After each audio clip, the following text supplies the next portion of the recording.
예, 우리가 우상에 관해서 두 주를 제가 설교를 했습니다. 한 번은 우상을 만들지 말고 섬기지 말라라는 말씀으로 말씀을 전했고, 두 번째는 우상을 제거하라 라고 이렇게 설교를 했습니다. 그리고 이제 오늘 말씀을 전해야 됐는데, 제가 현재 코로나 사태와 여러 가지 얽혀서 우리 교회를 어떻게 이끌어야 되고 앞으로 어떻게 우리가 예측할 수 있을까에 대해서 고민이 돼서 제가 지혜가 없으니까 답답하고, 그래서 설교를 하나님 저희에게 지혜를 주시옵소서 라는 마음으로 여호와를 경외하는 것이 지혜와 지식의 근본이라는 제목으로 지난주에 말씀을 제가 이렇게 전했습니다.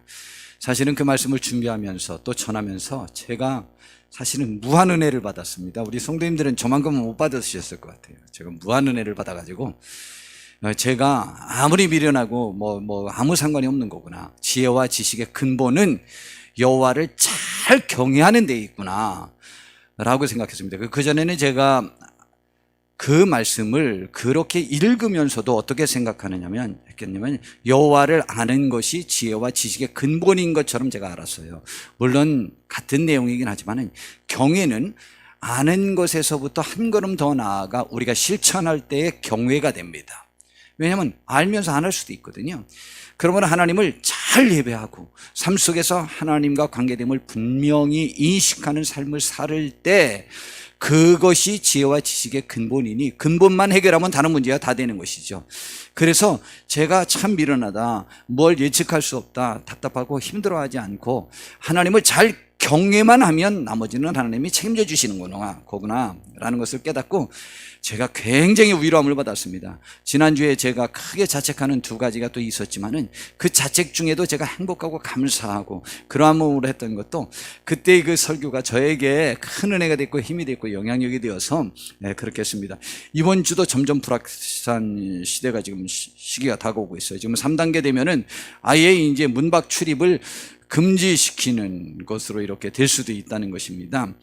자, 그래서 우리는 어떤 상황이 어떻게 될지는 모르나 지금 저희들에게 주어진 기회 속에서 하나님을 경외하고 예배하는 데에 가장 좋은 돌파구를 우리가 찾는 것이 진정한 지혜요, 진정한 지식의 근본을 지닌 사람으로 알고 우리가 또 그렇게 생각하면 될 것 같습니다.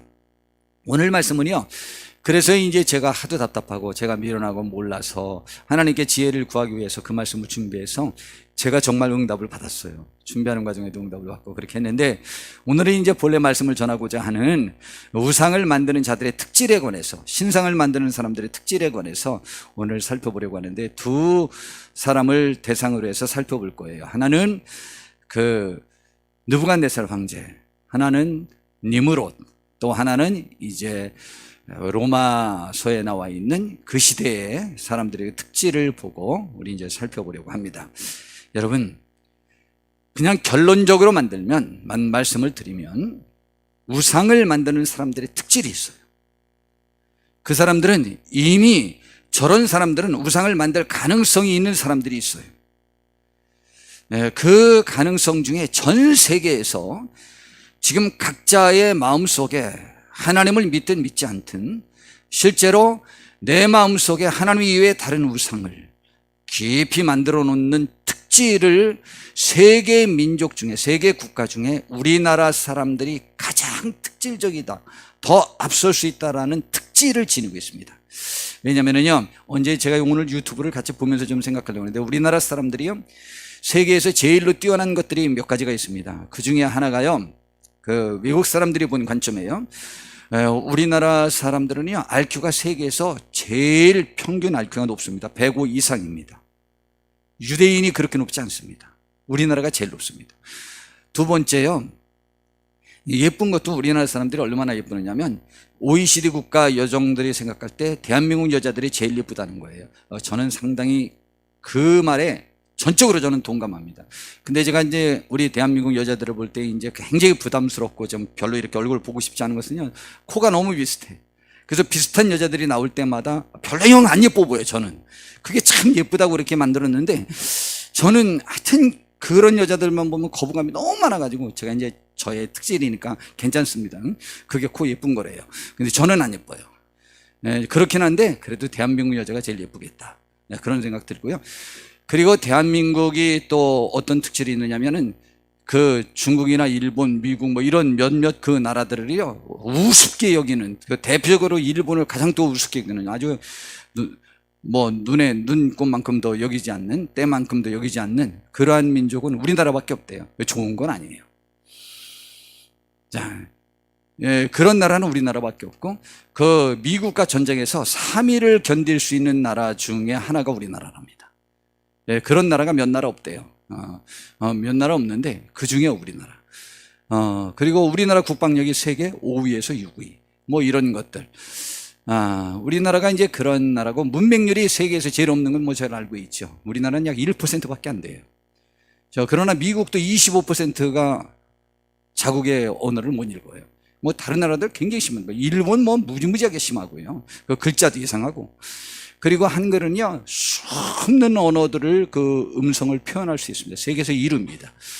아주 그런 뛰어난 민족, 뭐 아주 빠르고 빨리 변화되는 그런 나라입니다. 그래서 감정에 자꾸 휩쓸리는 그런 특질이 있는 나라입니다. 그런 여러 가지들을 총체적으로 전부 하면은요, 우리나라가 또 이제 그 세계 다른 나라들이 지목하지 않았는데, 제가 볼 때 지목될 수 있는 것은 무신론자가 제일 많아요.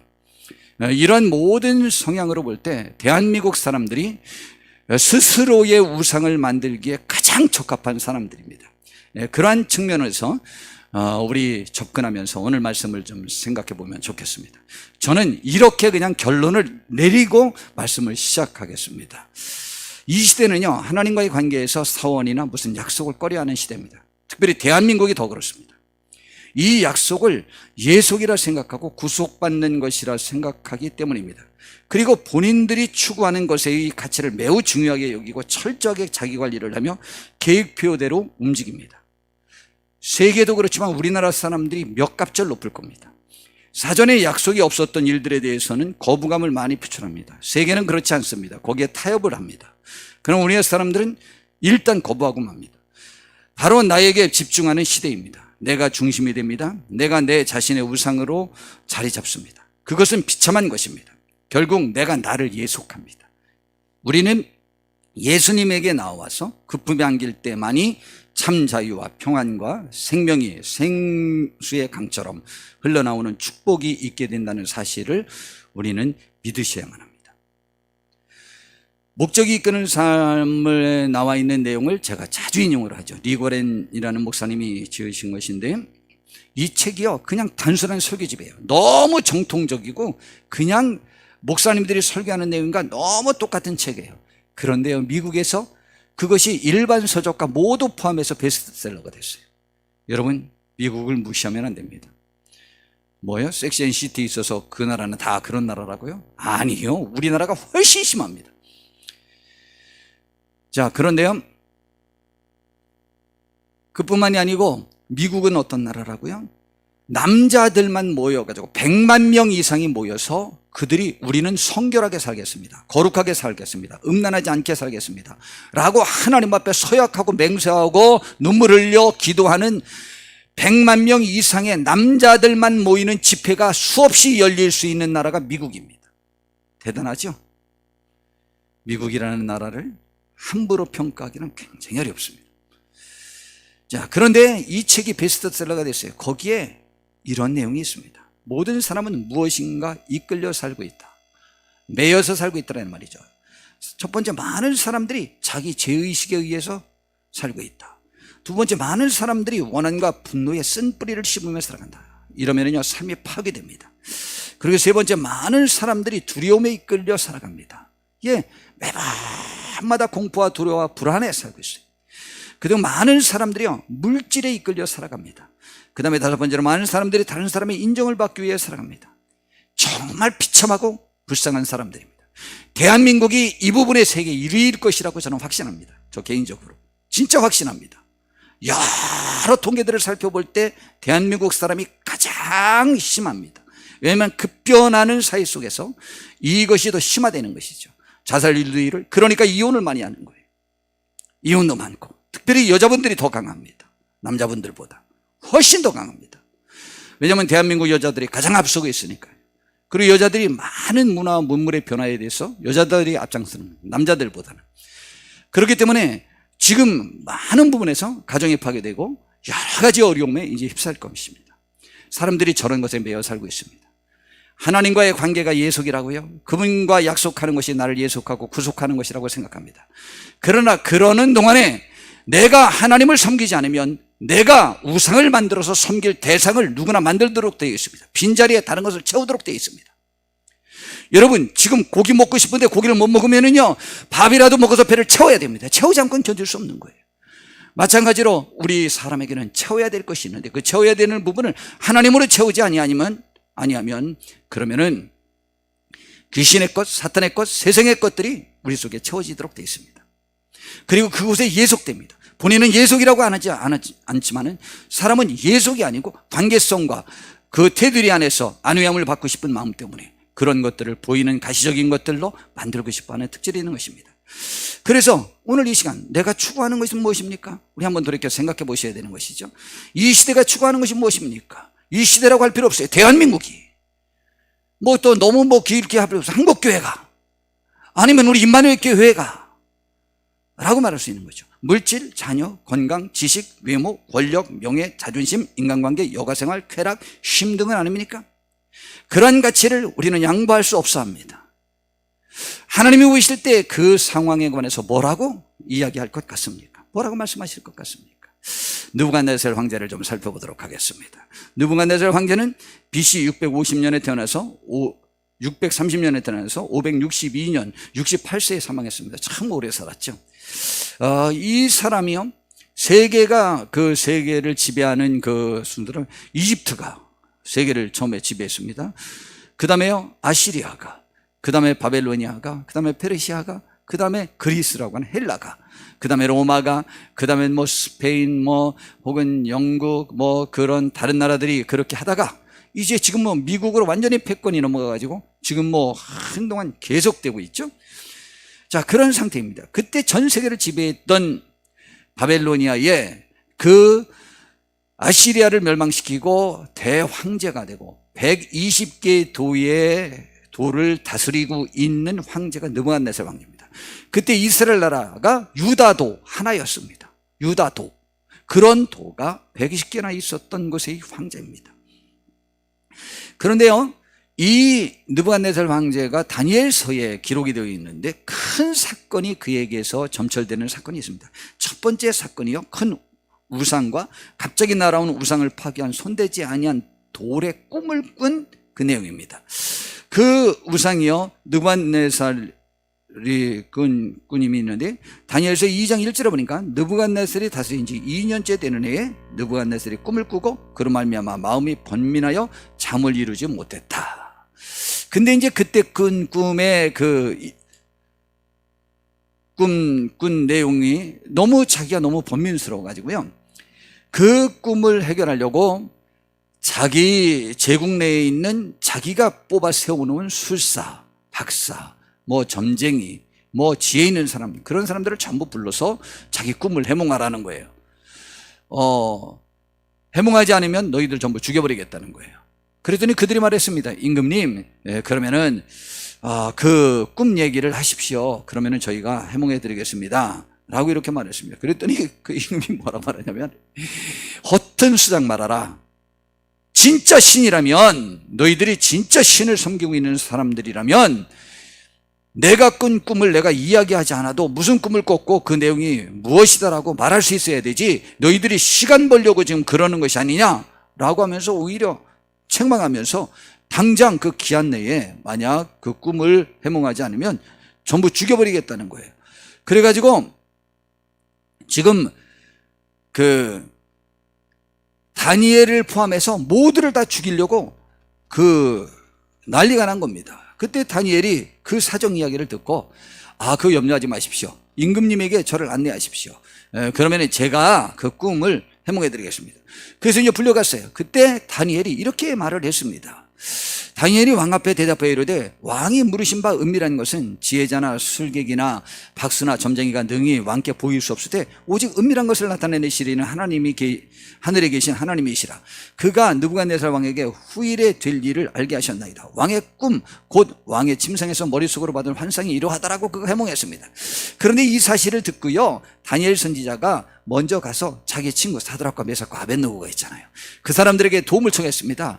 지금 왕이 이렇게 한다니까 우리 같이 기도해서 이 꿈을 해몽해서 하나님이 살아계심을 증명하자. 그래가지고 응답을 받고 지금 들어온 것입니다. 그리고 그 꿈 얘기를 해줬는데 그 이러한 신상 꿈을 꿨습니다. 우리 교회를 오래 다니셨던 분들은 많이 들어봤던 겁니다. 아주 땅에서 하늘까지 닿을 정도로 이렇게 큰 신상을 꿈에 나타난 거예요, 느부갓네살 황제가. 근데 맨 위에는 저렇게 금으로 돼 있어요. 이 목으로부터 머리까지가. 그 다음에 이 가슴하고 팔이 은으로 돼 있어요. 그 다음에 저 중간이 이렇게 동으로 돼 있고 다리는 철로 돼 있어요. 철이 제일 강하죠. 그 다음에 맨 발은 철과 진흙으로 돼 있습니다. 지금 시대로 남들이 보고 있죠. 그래서 서로 화합하지 못하는 거죠. 그러면서 이제 해몽을 한 거예요. 세상에서 되어질 일을 지금 하나님이 임금님에게 알려준 겁니다. 왜냐하면 임금님의 나라는 지금 금나라처럼 위에 그렇게 금신상처럼 전 세계에서 가장 위대한 나라입니다. 이런 나라가 있지만은 그 다음 나라는 은과 같은 나라들이 세상을 통치할 거고, 그 다음 나라는 돈과 같은 나라가 통치할 거고, 그 다음은 아주 강력하지만 다리가 드는 철 같은 나라가 하고, 그 다음에는 서로 이제는 세계가 분열되어서 하나가 되지 않는 나라가 될 겁니다. 그런데 이런 세계가 갑자기 사람이 손으로 만들지 않는 작은 돌이 하나 날라오더니 그것이 꽉 해가지고 저 신상을 무너뜨렸습니다. 그래가지고 세계에 다 흩어져 편만하게 가득했습니다 라는 겁니다. 그러니 이제 임금님께서는 이 꿈이 확실하니까 세상이 이렇게 하나님에 의하여 전부 주관되어진다는 사실을 알려드리려고 세계 황제인 임금님에게 이 꿈을 꾸게 한 겁니다 라고 이렇게 이야기한 거예요. 이 꿈 얘기를 듣고는요, 느부갓네살 왕이 이렇게 말했습니다. 46절부터 보니 이에 느부갓네살 왕이 엎드려 다니엘에게 절하고 명하여 예물과 향품을 그에게 주게 하니라. 왕이 대답하여 다니엘에게 이르되 너의 하나님은 참으로 모든 신들의 신이시요 모든 왕의 주제시로다. 내가 능히 이 은밀한 것을 나타내었으니 네 하나님은 또 은밀한 것을 나타내시는 이시로다 라고 해서 하나님을 잘 믿을 것 같이 느껴졌어요. 근데 참 신기하죠. 얼마 지나지 않아서 두 번째 큰 사건이 느부갓네살에게 있습니다. 이제 느부갓네살 왕이 만든 금신상 사건이 나오죠. 다니엘 3장 1절에 보니까 느부갓네살 왕이 금으로 신상을 만들었는데 높이는 60규빗, 너비는 6규빗이라. 그것을 바벨론 지방의 두라 평지에 세웠어요. 60규빗, 한 규빗은 이 발뒤꿈치 여기서부터 발꿈치로부터 손끝까지를 말합니다. 그래서 그냥 대략 지금으로 치면 45cm라고 학자들은 생각합니다. 그러면은 60규빗이니까 높이가 27m예요. 그리고 이제 그 너비도 2.7m, 여기 6규빗이라고 그랬으니까 이 지름이 2.7m예요. 그럼 둘레는 3.1배, 4배니까 그 약 236, 2.7, 339, 약 9m가 되네. 9m. 저 넓이는 약 339, 9m 되는, 둘레는 9m, 길이는 약 2.7, 이 폭은 지름은 2.7m. 얼마나 커요? 금으로. 그리고는 어떻게 했느냐면 그 낙성식 때 모든 악기를 불면 모든 백성들은 거기에 절을 하도록 한 거예요. 그리고 그거 절하지 않는 사람은 지금 풀무불에 넣겠다, 그렇게 명령을 내렸어요. 그래가지고 이제 그 낙성식을 하는데 세 사람이 절을 하는 거예요. 다니엘의 친구 사드락과 메섹과 아벳느고가. 이 세 사람 이름은요, 느부갓네살 황제가 그들을 너무 사랑해서 자기들이 이름을 다시 져준 거예요. 이게 느부갓네살 왕이 져준 이름이에요. 그들이 끌려왔어요. 느부갓네살 황제가요 너무 화가 났어요. 그들은 진짜 믿었거든요. 자기 채찍근이라 생각했는데, 그래서 말했어요. 느부갓네살 왕이 노하고 분하여 사드락과 메삭과 아벳느고를 끌어오라 말하매 드디어 그 사람들이 왕의 앞에 끌어온지라. 느부갓네살이 그들에게 물어 이르되 사드락 메삭 아벳느고야. 이제 그 다음 말 표현입니다. 우리 잘 들으셔야만 합니다. 이런 말 표현을 사용할 수 있는 사람들이 우상을 만들 기질들을 속에 잘 가지고 있는 사람들입니다. 너희가 내 신을 섬기지 아니하며 내가 세운 금신상에 절하지 아니한다 하니 사실이냐. 내 신상이에요. 내가 만든 신상이에요. 그리고 또 뭐라면 이제라도 너희가 중배했다가 나팔과 피리와 수금과 사명금과 양금과 생원과 및 모든 악기 소리를 들을 때 또다시 내가 만든 신상 앞에 엎드려 절하면 좋거니와 너희가 만일 절하지 아니하면 즉시 너희를 맹렬히 타는 풀무불 가운데 던져 놓을 것이니, 그 다음 말 또 표현 보십시오.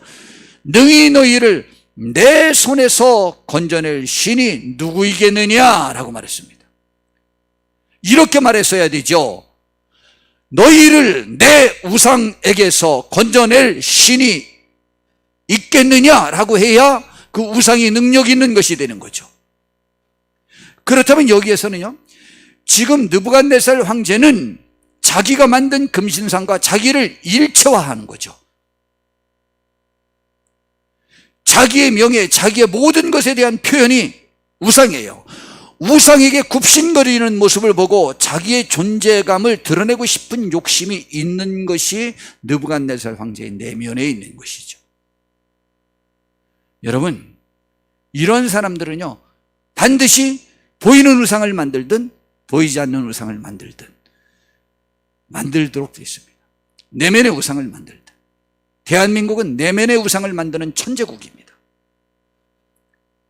그러므로 지금 이렇게 한 거죠. 만약 그렇다면 너는 이제 저 금신상 신께서 너에게 벌 줄 거다, 두고 봐라 라고 하고 금신상에 벌 내리길 기대해야지. 자기가 죽일 건데 너 내가 죽일 거야, 그러니까 내 손에서 건져낼 신이 있겠느냐라고 했어요. 이게 신과 우상과의 차이입니다. 우상은 우리를 벌할 수 없어요. 우리에게 영향력 미치지 않아요. 그것을 섬기는 것은요, 나의 존재 가치를 높일 뿐이에요. 그러기 위해서 하는 거예요. 느부갓네살 왕은 자신이 만든 금신상과 자신을 일치시키고 있습니다. 자신이 만든 금신상에 전하는 것이 자신에게 전하는 것과 동일시하고 있기 때문입니다. 우상은 바로 이런 것입니다. 우상이 실제 영향력이 있는 것이 아니고 우상을 만든 자가 더 영향력이 있는 것입니다. 우상은 그저 우매한 모양뿐입니다. 그때 사드락과 메삭과 아벳느고의 답변을 보면 뭐가 신인지에 관해서 말해주고 있죠. 사드락과 메삭과 아벳느고가 왕에게 대답하여 이르되 느부갓네살이요, 우리가 이 일에 대해 왕에게 대답할 필요가 없습니다. 왜냐하면 왕이요, 우리가 섬기는 하나님이 계시다면 우리를 맹렬히 타는 풀무 가운데서 능히 건져내시겠고 왕의 손에서도 건져낼 겁니다. 우상에게서 건져낼 거라고도 안 해요. 저 풀무불과 왕의 손에서 건져낼 겁니다.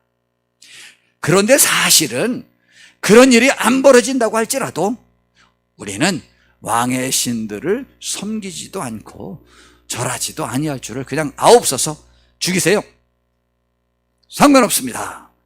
우리는 살아계신 하나님을 굳게 믿습니다 라는 것이죠. 신은 신을 섬기는 사람에게 직접적으로 영향력을 미칠 수 있는 것이 아닙니다. 사드락과 메삭과 아벳느고가 섬기는 하나님이 진정으로 살아계신 하나님입니다. 직접 영향력을 미칠 수 있으니까요. 그런데요, 거기다 놓는데 한 사람이 거기 또 같이 가서 세 사람을 넣었는데 네 사람이 거기서 손잡고 돌고 있는 거예요. 하나도 안 타고. 그래서 불러냈어요. 옷도 눌지 않고 머리털도 눌지 않았어요. 그러나 그들을 넣느냐고 가까이 갔었던 행정관들은 옷이 타서 전부 죽어버렸어요. 근데 거기에 들어갔던 사람은 하나도 늙지도 않았어요.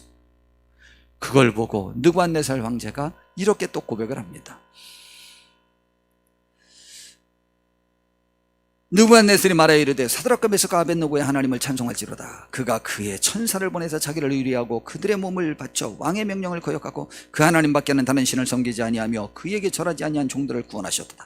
그러므로 내가 이제 조서를 내려놓으니 각 백성과 각 나라와 각 언어를 말하는 자가 모두 사드락과 메삭과 아벳느고의 하나님께 정설이 말하거든 그 몸을 쪼개고 그 집을 거름토로 삼을지니 이는 이같이 사람을 구원할 다른 신이 없음이니라 하고 오히려 그 세 사람을 전국에도 높였던 것입니다.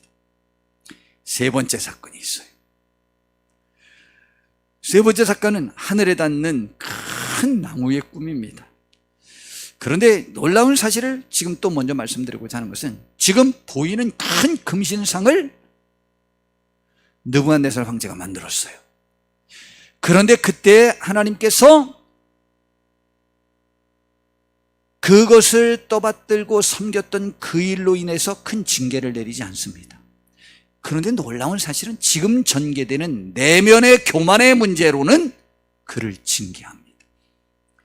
여러분, 그러므로 하나님은 금신상을 만들었을 때보다 더 큰 벌을 내리신 그것은 자기 도취에 빠져서 하나님을 잊어버리고 모든 것이 자기의 역량 때문이었다고 생각할 때였습니다.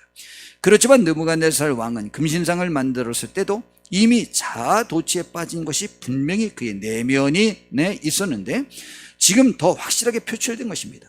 바로 하나님의 영광을 자기 영광으로 만드는 하나님의 영광 도둑질이라고 말합니다. 이걸 갖다 하나님의 영광을 도둑질하는 그 죄가 가장 크다고 하는 것이죠.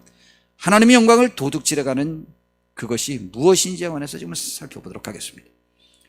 다니엘 4장 이제 1절에 보니까 느부갓네살 왕이 어떤 신앙이 있었느냐면 전국에 또 이런 말을 합니다. 느부갓네살 왕은 천하에 거주하는 모든 백성들과 나라들과 각 언어를 말하는 자들에게 조서를 내리노라. 원하노니 너희에게 큰 평강이 있을지어다. 참 좋은 말이죠. 그리고 굉장히 좋은 말이 있어요. 지극히 높으신 하나님이 내게 행하신 이적과 놀라운 일을 내가 알게 하기를 즐겨하노라. 하나님 일 전하는 걸 굉장히 좋아하는 거예요. 시스기야 왕보다 더 신앙이 있죠. 참으로 크도다 그의 이적이요 참으로 능하도다 그의 놀라운 일이요 그의 나라는 영원한 나라요 그의 통치는 대대에 이르리로다. 100% 성경적이고 하나님 마음에 꼭 드는 말이잖아요. 근데 사실은 말은 이렇게 하지만 깊은 내면에 있는 또 다른 마음이 도사리고 있었음을 알 수 있습니다. 나 느부갓네살이 내 집에 평안이 있으며 내 궁에서 평강할 때에 한 꿈을 꿨어요. 그 꿈을 꿨는데 그 꿈을 꾸고 그로 말미암아 두려워하였으니 곧 내 침상에서 생각하는 것과 머릿속으로 받은 환상으로 말미암아 굉장히 번민해서 다니엘을 불러서 그 꿈 얘기를 하면서 이 꿈이 왜 이런 꿈을 꿨는지 좀 해몽해 달라고 했습니다. 꿈 내용인즉슨 이런 것입니다.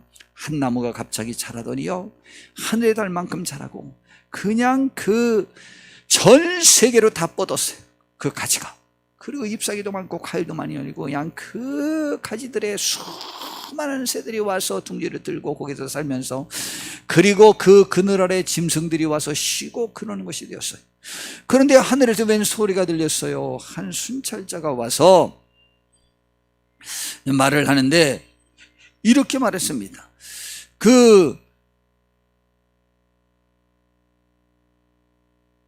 그것을 하나님의 청양줄로 재봤더니 그 나무가 하나님의 기준에 도달하지 못했다는 거예요.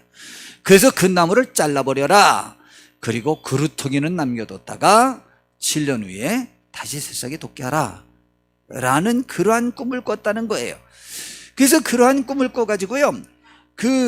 너무너무 고민스러워서 지금 이야기를 했어요. 그랬더니 이 다니엘 선지자가 고민을 했던 거예요. 그랬더니 느부갓네살 황제가 참 좋은 황제죠.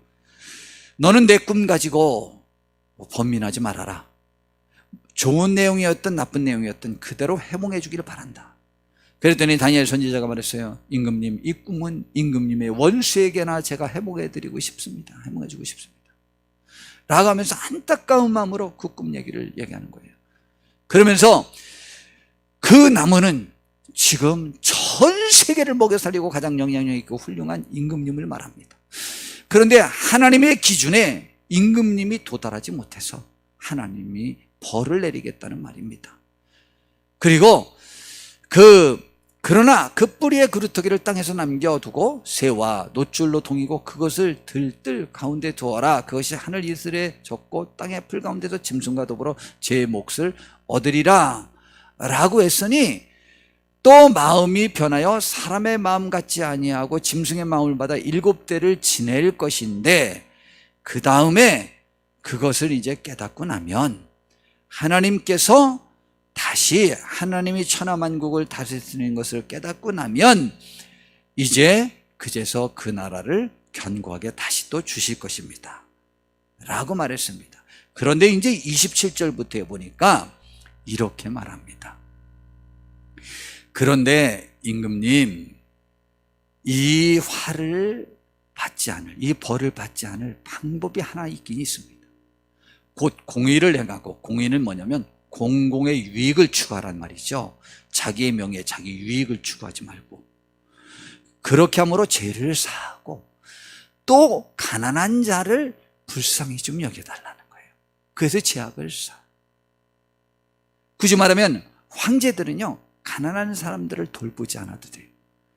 이번에도 이제 뭐 이 말이었다 저 말이었다 막 그러는데, 그 임대주택 13평짜리를 대통령이 또 가셔서, 야, 여기 뭐 내 식구라도 살 수 있겠네, 뭐 아늑하고 좋네, 그랬다가 그냥 난리가 났어요. 그럼 당신 살아라, 당신 내 식구 살아라 13평에서.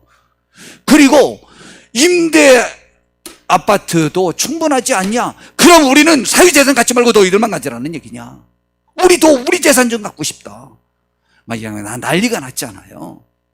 그러니까 잘 모르는 거죠. 잘 몰라요. 자기 소유를 갖고 싶은 욕구, 또 좀 더 지르고 싶은 욕구들을 잘 몰라요. 그 말에 때 이제 난리가 났는데, 또 이제 해명도 하고 뭐다 뭐 아전됐다 막 그렇게 하는데, 뭐 본질은 똑같은 거죠. 굳이 말하면 전 세계 최고 황제가 되니까 그들 돌보지 않고 부자들과 권력 있는 사람들과 이렇게 날마다 잔치하고 지내는 것만으로도 충분한 거예요. 그러면 안 된다. 죽이고 싶을 정도로 그럼 밉다 이 말이에요. 그러니 임금님이 돌아봐야 될 가난한 사람들을 좀 돌봐라. 그래서 죄를 좀 씻어라. 지금까지도 훌륭한 황제였지만, 그러나 하나님의 기준에는 아직 도달하지 못했다. 혹시 그렇게 하시면 하나님께서 용서하셔갖고 평안함이 혹시 계속될지 모르겠습니다 라고 요구했어요. 그런데 안 했어요. 그리고 1년이 지났는데 자도취에 빠지는 그 표현을 하죠. 12달이 지난 후에 내가 바벨론 왕궁 지붕에 거닐세. 잘 보세요. 나 왕이 말하여 이르되, 이 큰 바벨론은 내가 능력과 권세로 건설하여 나의 도성으로 삼고 이것으로 내 위엄의 영광을 나타낸 것이 아니냐. 다 나죠. 자기의 그 대단한 것들을 자랑하는 것에 도취되었지, 공공의 유익을 추구하거나 가난한 사람들을 돌볼 의향이 그럼에도 불구하고, 방금 전에 그가 하나님을 그렇게 높이는 이야기를 쭉 했음에도 불구하고 높이는 그 말에 하나님이 감탄하는 것이 아니고, 높이는 것은 하나님을 제대로 아는 것이고 실제로 실천하는 것은 경외함이죠. 그래서 제가 예배하는 것과 실천적 사랑의 실천적 삶을 사는 것이 경외예요. 하나님을 경외. 그것이 지혜와 지식의 근본이에요. 하나님을 아는 것에서 한 단계를 더 나가야 되는 것이죠. 자, 그런데 저 말이 말하라는데 31절의 표현이 참 좋죠. 이 말이 아직 나의 왕의 입에 있을 때, 말이 채 끝나기도 이전에 하늘에서 음성이 내렸어요. 소리가 내렸어요. 느부갓네살 왕아, 내게 말하노니 나라의 왕위가 내게에서 떠났노라 라는 말이 울렸습니다. 내가 사람에게서 쫓겨나서 들짐승과 함께 살면서 소처럼 풀을 먹을 것이요, 이와 같이 7대를 지내서 지극히 높으시니가 사람의 나라를 다스리시며 자기의 뜻대로 그것을 누구에게든지 주시는 줄을 알기까지 이르리라 하였더라.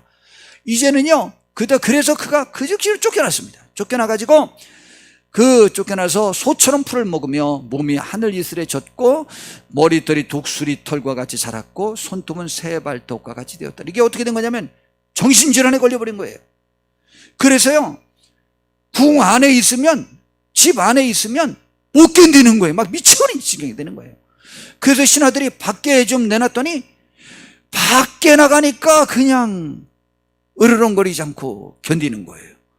그리고 사람의 음식, 궁중의 음식 그걸 줬더니 또 미쳐버린 거 못 먹는 거예요. 그리고 풀을 줬더니 또 풀을 그렇게 잘 먹는 거예요. 이게 정신질환에 걸린 거죠. 그리고 손발도 머리 깎고 이렇게 닦아주면 큰일 나는 거예요. 그래가지고 쇠사슬에 묶어가지고 나무에 묶고 놨어요. 세상에. 그렇게 밖에서. 근데 7년이 지났어요. 참 오래 지냈죠. 그래서 왕위에서 쫓겨난 거예요. 그렇게 해서 일단 살아있으니까 왕을 다시 옹립은 못하고 좌우지간 그렇게 해서 날마다 왕을 그렇게 모신 거죠. 신하들 알아보긴 하겠어요. 그런데 7년째가 됐는데 그 기한이 참에 느부갓네살이 하늘을 우러러보았더니 하늘을 이렇게 쳐다보다가 하나님 생각이 난 거예요. 내 총명이 다시 내게로 돌아온지라. 이에 내가 지극히 높으신 이에게 감사하며 영생하시는 이를 찬양하고 경배하였나니 그 권세는 영원한 권세요 그 나라는 대대에 이르리로다 라고 이렇게 말을 했어요. 그렇게 하자 그의 정신이 돌아와서 35절에 봤더니 땅의 모든 사람들을 없는 것 같이 여기시며 하늘의 군대에게든지 땅의 사람에게든지 그는 자기 뜻대로 행하시나니 그의 손을 금하든지 혹시 이르기를 내가 무엇을 하느냐 할 자가 아무도 없도다.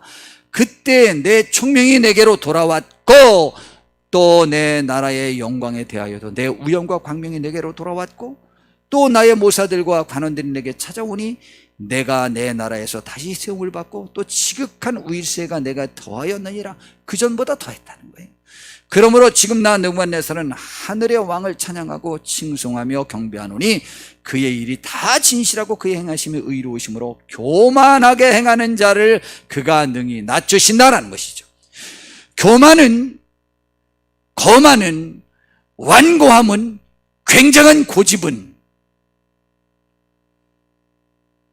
우상을 만드는 것보다 더 큰 죄라고 하는 것을 지금 금신상을 만드는 것보다 그 내면에 그 마음을 버리지 않는 그것이 지금 느부갓네살 왕자에게 이런 일이 있어지게 된 것이죠.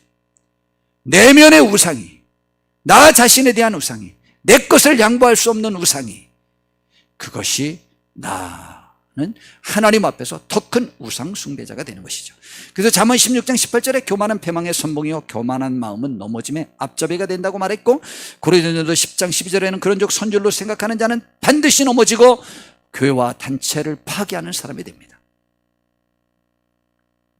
그런데요, 이 느부갓네살 황제가 세운 제국이 무슨 제국이라고요?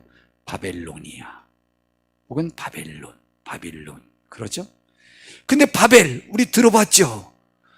느부갓네살 황제보다 몇 천 년 전에 똑같은 그 지역에 한 세계 최초의 영웅이 태어납니다. 그것은 바로 창세기에 나와 있는 니무롯이라는 영웅입니다. 창세기 10장 8절부터에 보니까 구스가 또 니무롯을 낳았으니, 구스는 노아의 아들입니다. 니무롯을 낳았으니 그가 세상의 첫 용사라. 그가 여호와 앞에서 용감한 사냥꾼이 되었으므로 속담에 이르기를 아몬은 여호와 앞에 니무롯같이 용감한 사냥꾼이로다 하더라. 그의 나라는 신할 땅, 신할 땅의 바벨 지역이에요. 바벨로니아 지역, 지금 이라크 지역이에요. 메소포타미아 문명 지역이에요. 그래가지고 여기 보니까 그 나라는 신할 땅의 바벨과 여기 바벨로니아. 바벨이 무슨 뜻인지 알아요? 이들이 쌓은 탑을 갖다 바벨탑이라고 그랬잖아요. 니무롯이 쌓은 탑을. 그 바벨탑이 성경 기록자가 언어의 유희를 따라서 그게 흩어짐이라는 히브리어 말과 발음이 비슷해서 그렇지 본 뜻은 신의 문이라는 뜻입니다. 히브리어로 신의 문. 그래서 바벨로니아는 자기들의 나라들이 신의 문의 나라라고 생각합니다. 그런데 그 후에 니무롯의 후예에서 바벨로니아의 황제가 나온 거죠. 땅에 이름도 같은 이름을 졌어요. 신의 문이라는 이름. 왜 바벨론이냐를 졌어요. 신기하죠? 씨도 중요한 것 같아요. 씨가 많이 중요하죠. 자, 그래서 그곳에 정말 이거 우연의 일치라고 볼 수 없습니다. 다 그런 것입니다. 느부갓네살 왕자가 그렇게 겸손하고 하나님을 섬기는 듯 했지만 그 내면에 처음부터 그런 마음이 있었잖아요. 그러더니 나중에 그렇게 되잖아요. 바벨과 에렉과 입갈과 갈레에서 시작되지만 그가 그 땅에서 아수르로 나아가 아수르 지역이 또 역시 바벨론 그 지역 거기 같이 포함되고 있잖아요. 다 같은 그 지역이었습니다. 나아가 니느웨와 르보달과 갈라와 민 니느웨와 갈라 사이에 레센에서 건설하였으니 이는 큰 성읍을 니무롯이 건설을 했습니다. 그때 최초의 어쩌면 왕과 같은 큰 강력한 왕과 같은 사람이었던 거죠. 근데 이 사람이 바벨탑을 쌓죠. 우리 바벨탑 들어봤죠? 한번 바벨탑 이미지를 한번 우리 좀 봐보면요, 이렇게 만들었습니다. 바벨탑 이미지는 안 만들었나? 바벨탑 이미지 조금 있으면 나올 겁니다. 우선 이제 창세기 11장 1절부터 제가 설명하는 동안 그냥 찾으면 됩니다. 온 땅의 언어가 하나요 말이 하나였더라. 이에 그들이 동방으로 옮기다가 신할평지, 아까 신할평지가 누구요? 니무롯이 있었던 신할평지 아니에요? 거기에 만나 거기 거류하며 서로 말하자. 자, 벽돌을 만들어 견고히 굽자 하고 이에 벽돌로 돌을 대신하여 역청으로 진흙을 대신하자. 또 말하되 자, 성읍과 탑을 건설하여 그 탑 꼭대기를 하늘에 닥하여 우리의 이름을 내고 지면에 흩어짐을 면하자 하였더라. 이상하죠? 니무롯의 말이 무슨 말이에요? 이 두 가지 큰 잘못을 하는데요. 첫 번째, 아니 하나님은요 노아 홍수 이후에 물로 세상을 심판한다고 하지 않았어요. 그런데 왜 앞으로 홍수가 나도 우리가 하늘에 닿는 높은 탑을 쌓으면 거기 올라가서 살 수 있겠다 해서 탑을 쌓자는 거예요. 이런 불신앙이 어디 있어요? 하나님 말씀을 그렇게 못 믿어? 그 쌓아야 소용도 없는 것인데. 그러니 우리가요 이 만리장성 쌓아놓고 진시황이 한 번도 사용하지 못하고 자기 아들에게로부터 살해당했잖아요. 북쪽 오랑캐가 쳐들어와서 자기 죽을까봐 그 만리장성 쌓은 거예요. 전쟁에 그 만리장성을 한 번도 사용하지 않았어요. 헛된 일이에요. 여러분, 이거 쌓아도 소용없는 것을, 우상이 그거예요. 쌓아도 소용이 없어요. 그 바벨탑을 쌓은 거예요. 그래서 그 또 목적이 뭐예요? 그래서 우리가 하나님의 세상을 멸망하려고 해도 우리가 사는 것으로 인하여 그럼 우리가 살 거니까 세상에서 우리의 이름을 날리자. 이건 뭐 하나님과 완전히 대적하는 것이죠. 거기에 우리 이름을 내고 온 지면에 그리고 흩어짐을 면해서 우리 똘똘끼리 우리 모여서 살자라고 했는데 하나님께서 괘씸히 여겨서 그들을 흩어지게 만들어가지고 이 말이 달라서 흩어지게 만들었죠. 여러분, 좀 우연치고도 너무 이상하지 않아요? 이것이 느부갓네살 황제의 조상 중에 있었어요. 그리고 이름도 똑같이 바벨탑이라고 지었어요. 바벨 땅에 그 일을 했어요. 근데 마음은 같죠? 여러분, 이러한 마음을 어디에서 알 수 있느냐면, 자, 인류의 완고함이 우상을 만들게 합니다. 하나님은 우리에게 완고함이 얼마나 무서운 결과를 가져오는지를 로마서에서 말씀해주고 있죠. 그래서 전에 제가 이제 우리 한번 생각해 봤었죠. 로마서 1장에 보니까 하나님의 진노가 불의로 진리를 막는 사람들은 모든 경건하지 않음과 불의에 대하여 하늘로부터 나타난다고 그랬어요. 예. 그 다음에 이는 하나님을 알만한 것이 그들 속에 보임이라. 하나님이 그들에게 보이셨느니라. 창세로부터 그에 보이지 아니하는 것들 곧 그의 영원하신 능력과 신성이 그가 만드신 만물에 분명히 보여 알려졌는데 그러므로 그들이 핑계하지 못할지니라. 하나님을 알되 하나님을 영화롭게도 아니하고 감사하지도 아니하고 오히려 그 생각이 허망해지며 미련한 마음이 어두워졌나니 스스로 지혜 있다 하나 어리석게 되어 썩어지지 아니한 하나님의 영광을 썩어질 사람과 새와 짐승과 기어다니는 동물 모양의 우상으로 바꿨다고 그랬어요. 그래서 그러므로 하나님께서 그들의 마음의 정욕대로 더러움에 내버려 두었습니다. 그랬더니 그들의 몸을 서로 욕되게 해가지고 서로 하나님의 진리를 거짓 것으로 바꾸고 피조물을 종물주보다 더 경배하고 섬깁니다. 곧 영원히 찬송할 이시는 하나님뿐이니 없다는 거죠. 주만이. 자, 그래서 26절에 이 때문에 하나님께서 그들을 부끄러운 욕심에 내버려 두셨으니 곧 그들의 여자들도 순리대로 쓸 것을 버려두고 영리로 쓰며, 남자들도 그렇게 했다는 거죠. 이것도 누가 먼저? 성별로 치면 여성이 먼저. 여러분, 여성들이 책임을 회피하면 안 됩니다. 우리나라가 이혼율이 세계에서 지금 1위거든요. 한동안 이거 꺾이지 않을 겁니다. 왜냐하면 우리나라 여자들이 점점 강해지면 강해지지 약해지지 않거든요. 여자가 강해지어서 나쁠 것은 없지만은 하나님의 명령을 어겨서는 좋을 것은 없습니다. 점점 한국 사회는 파괴될 겁니다. 그런 부분에. 여러분, 서로 존중하고 사랑해야 되지만 결혼하면 남자랑 사는 것이 아니고 남편이랑 사는 거예요. 관계가 달라져요.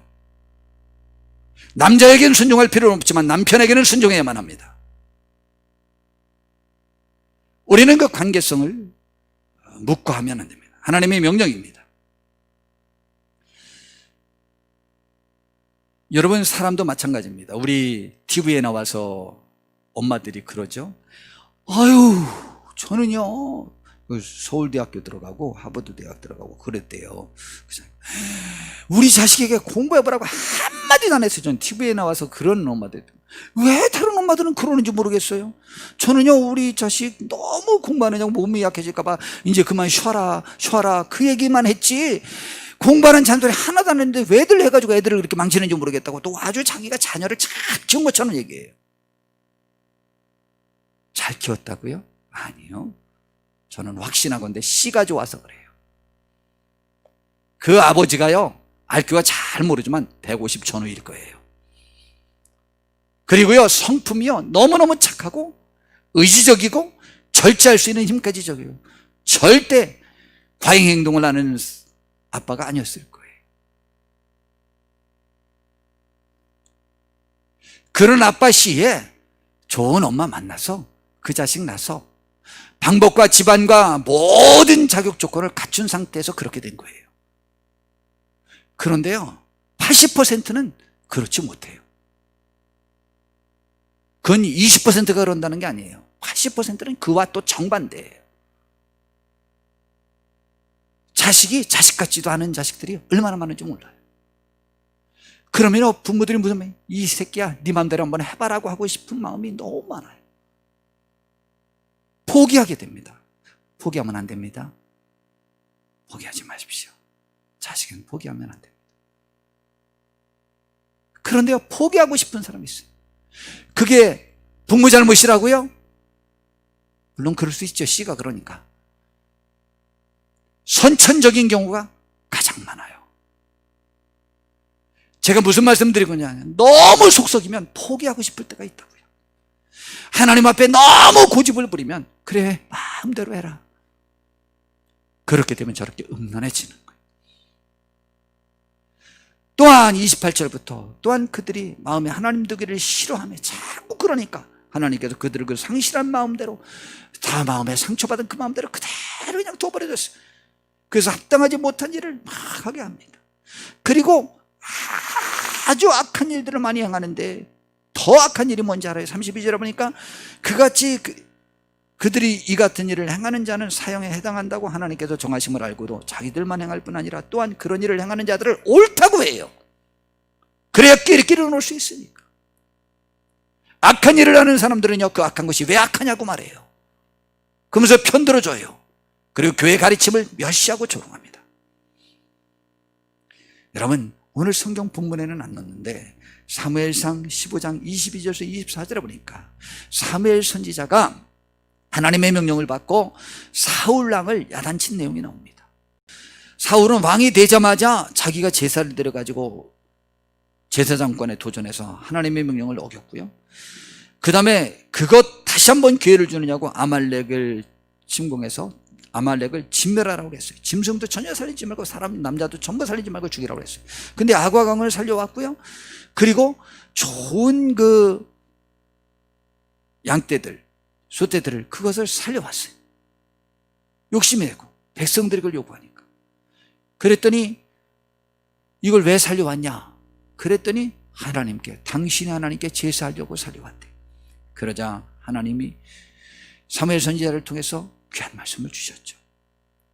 여호와께서 번제와 다른 제사를 그의 목소리를 청종하는 것을 좋아하심같이 좋아하시겠나이까? 순종의 제사보다 낫고 듣는 것이 수량의 기름보다 나으니라. 여러분, 하나님을 알고 하나님께 예배하는 것보다 더 실천하는 신앙생활이 더 중요하다는 것이죠.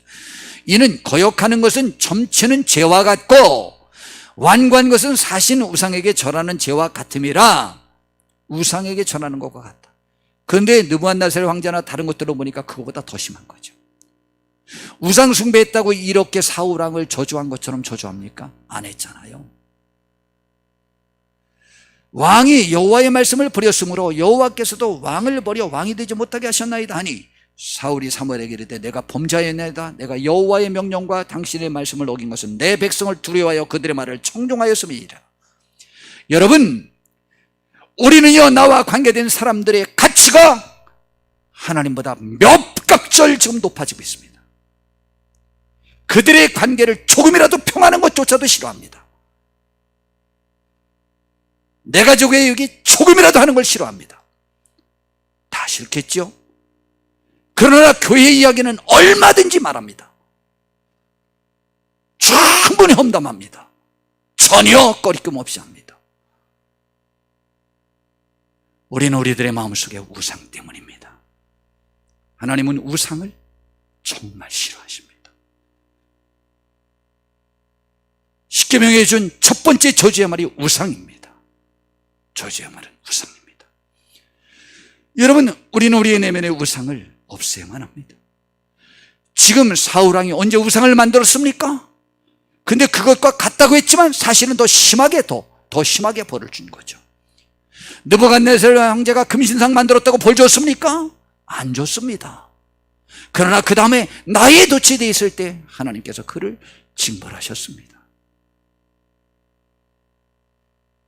에베소서 5장 5절에는 너희는 정녕 이것을 알거니와 음행하는 자나 더러운 자나 탐하는 자, 자기 욕심에 빠지고 더럽고 죄 짓는 이 사람들은 바로 우상 숭배자라는 것이죠. 우상을 만들어야 되는 것이 아닙니다. 일본은 우상을 많이 만들어 놓죠. 일본은 다 신이에요. 다 신. 조상도 신, 뭐 집신도 신, 뭐 구두신도 신, 뭐 묻은 신도 신, 뭐 물건도 신, 사람도 신, 짐승도 신, 다 신이에요. 수만 가지 신들을 일본은 섬기고 있어요. 우리나라는 그런 거는 만들지 않아요.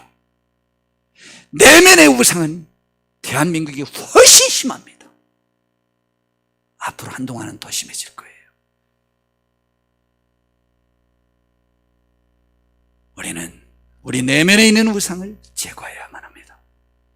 내면의 우상을 만들지 말아야만 합니다. 나 자신에 집착하지 말아야만 합니다. 하나님의 말씀과 그분의 영광에 우리는 집중할 때 진정한 지혜와 지식은 내 삶에 유익을 가져오는 것 아니에요? 그리고 그것이 궁극적으로 하나님께 영광 돌리는 삶을 깨닫는 것인데 그분을 두려워하고 그분만을 섬기는 것입니다. 나에게 가장 영향력이 있는 것, 두려움과 기쁨이 하나님이어야만 합니다. 우리의 삶 속에 하나님만이 가장 자리 잡으셔서 우리의 심령에서 생수의 강이 영원히 마르지 않고 흘러나오는 축복이 있는 큰 우리 성도님들이 되길 바랍니다. 저는 한국교회가 또한 우리 대한민국이 우리 민족이 그렇게 되었으면 정말 좋겠어요. 하나님이 저와 우리 성도님들 한국교회 우리 민족에 복을 내려주시기를 바랍니다. 기도하겠습니다. 하나님, 우상을 만드는 사람들의 특질에 대해서 살펴봤습니다. 나는 그렇지는 않은지요. 돌이켜보면서 오늘 이후로 내 마음속에 우상을 키우지 말고 제거하는 우리가 되어서 주께 영광 돌리고 우리는 주께서 우리에게 약속한 생명과 평안을 누리는 귀한 하늘의 사람들 되게 해 주시옵소서.